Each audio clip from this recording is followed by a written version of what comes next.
Professor Richard Wolff drops by to talk about depreciation. Why is it your dollar doesn't buy what it used to buy? And how does this change economies? Check it out. Leave your comments, ding the bell, share it with your friends, and subscribe to our channel. I was 16, 17 years old. I was working in East Lansing, paying for my college tuition, paying for my $35 car, paying my rent, which was, as I recall, $35 a month or maybe $40 a month for an apartment across the street from Michigan State University. And I was doing this with a job at Bob's Big Boy, washing dishes and occasionally cooking, for $2.30 an hour, as I recall. This would have been like 1966, 67, 68. Today, the minimum wage is no longer $2.30 an hour, and rent for a one-bedroom efficiency apartment across the street from MSU is no longer less than $50 a month. Is what we have had since the 60s here in the United States technically a devaluation, literally a devaluation? It seems like a step-by-step process. How is that different from what Britain did when in one day they chopped 20% off the value of the pound? Okay, it's a classic question. Economists have worried about this for a long time. And it has basically been resolved by being careful about a definition. Devaluing a currency is very narrow. It simply means changing the value of a currency in relationship to other currencies in the world. It's not comparing the price of something before and after another date or comparing the price of one good to another. It's comparing the value of a dollar in relationship, say, to a euro or a Japanese yen or any other currency. That's what devaluation means. When you talk about money losing its value in relationship to goods and services, like the rent you talked of or the pay you got for working at the restaurant, etc., that we use a different word for. That's the depreciation, it's called, of the currency. So those are completely different things. One is the relationship of money to the goods you buy in your life, the goods and services. So think of it as the relationship between money and the objects you use money to purchase. That's depreciation. That is separate from the relationship between whatever money you use and the other monies that are floating around the world. That's called the devaluation when you change that. Right. So we're talking depreciation. Is inflation a symptom of depreciation or vice versa? No, it's exactly the flip side. That's right. A depreciating currency, another way to say that my currency is depreciating is to say that I'm going through an inflation, because an inflation means that a dollar, because you're raising prices, a dollar gets you fewer and fewer things.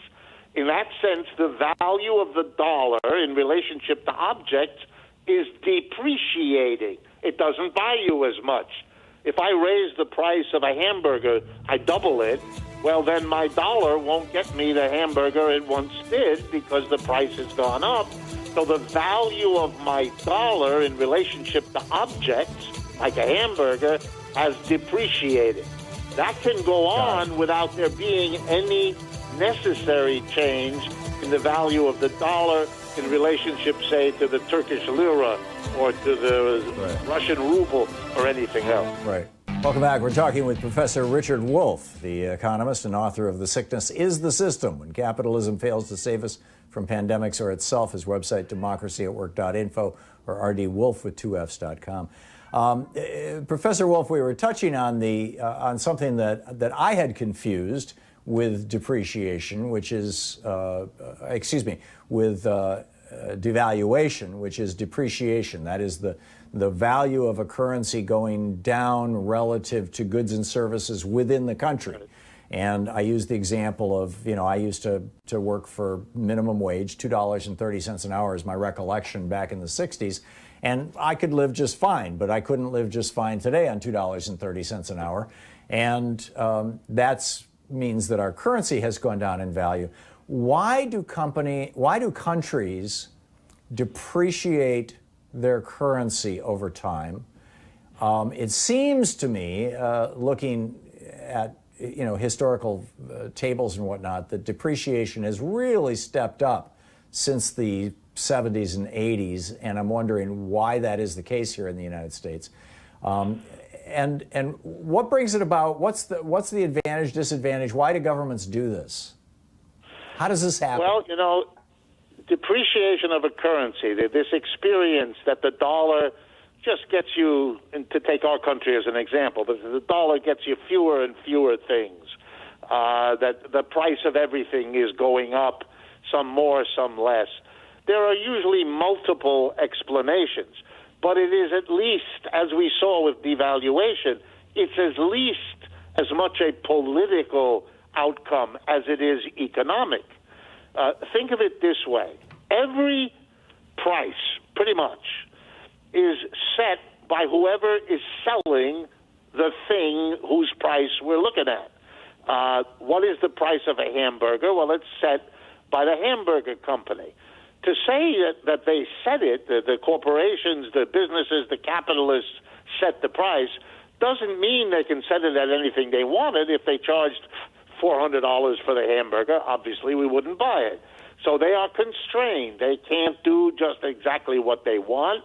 They have to worry about being able to sell the stuff. No good to make something and price it so you can't sell it, and you're out of business. So there are all these forces that shape what the seller thinks he or she can get for the object that they produce.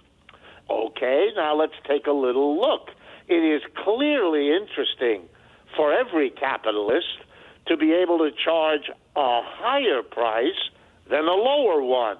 That is mostly the objective. The only time a capitalist would be interested in selling lowering the price is if they were sure that they could sell so many more of something that, in a sense, that would offset the fact that they lowered the price. So there's a kind of built-in bias most of the time to push for higher prices. But again, you have to be worried that if you raise them too much, then you won't sell, and that will undo whatever advantage the raised price might have given you. All right, now let's enter the next phase of the story. How much you can charge also depends on the incomes people have. How much do they have to spend? If people's incomes are constrained, then you can't raise your prices because the people can barely afford to pay what you're charging now. That becomes a constraint. We haven't had much of inflation in the last decade, in large part because our economy never really recovered from the Great Recession of 2008, 9, and 10, and that really put a crimp in corporations. They could not raise prices because Americans could not afford it. Here's another factor that begins to enter the story: foreign competition. American companies would have loved to raise the prices of all manner of things, but they couldn't, in part because, to take the most important example, the Chinese economy was producing as good or better things for the same or lower price. When you have a competitor that powerful, then raising the price becomes impossible in this country because everybody will shift from you, the seller, the producer here in America, to the equivalent producer at a lower price from China. All the Chinese needed to make this work was to have someone in the United States act as the distributor. The Chinese could produce the same or better quality. They could do it at a lower price, but they didn't have the distribution mechanism here in the United States to make the competition effective, to give a lesson, if you like, to every American producer: don't you dare raise your price, because if you do, Walmart? The Chinese will get it. Well, you know who solved that problem for them? Walmart. Who's that? Walmart brought cheap Chinese goods to every corner of the United States, and that became a major shaper blocking American companies from raising their price. And here's the last one.